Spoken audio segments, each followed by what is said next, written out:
थाना शहर सुल्तान के इलाके डाकों की शहरी पर फायरिंग का वाक़या। डीपीओ मोहम्मद हसन इकबाल जाए वक़ुआ पर पहुँच गए। डीपीओ ज़ख्मी शहरी की इयादत की। मुबैना टिकटों को दी जाने वाले इलाज और मुआवजे की सहूलियात का जायज़ा लिया गया। डॉक्टरों के मुताबिक तमाम ज़ख्मियों की हालत तसल्ली बख्श है। डीपीओ मोहम्मद हसन इकबाल का वाक़े से मुताल्लिक़ इज़हार ख़याल। रहमानुर्रहीम। मैं इधर अभी हॉस्पिटल में मौजूद हूँ। आज सुबह थाना शहर सुल्तान जतोई सब डिवीज़न में एक वाक़या पेश आया है, जहाँ पे 3 अफराद डकैती के घर से गए। वहाँ पे इन्होंने जब दुकानदार ने मुज़ाहमत की तो उन्होंने गोली चलाई जो दुकानदार की टांग पे लगी। 2009 में उसका भाई भी दौरान डकैती कत्ल हुआ था। उन्होंने वहाँ पे इसको पकड़ लिया। इन्होंने मुज़ाहमत करने की दोबारा कोशिश की, इन्होंने फायरिंग की।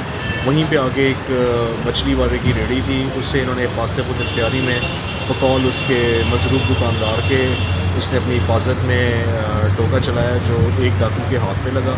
लोगों ने इनको पकड़ लिया। इससे पहले कि मज़ीद तशद्दुद करते पुलिस मौके पे बर वक्त पहुँच गई। तीनों को शिफ्ट कर दिया गया है। तीनों अल्हम्दुलिल्लाह स्टेबल हैं। जिस दुकानदार को गोली लगी थी वो भी स्टेबल है। पूरे कानून और इंसाफ के मुताबिक कार्रवाई होगी। और जो गैर ज़रूरी बयान चलाए जा रहे हैं कि जी किसी की नाक काटी गई है या चेहरा मसख किया गया, सारी बातें झूठ हैं। ऐसी कोई बात नहीं, तीनों स्टेबल हैं और एक ही के हाथ पे जो है जी वो टोका लगा था और उसका भी पूरा इलाज जारी है जी।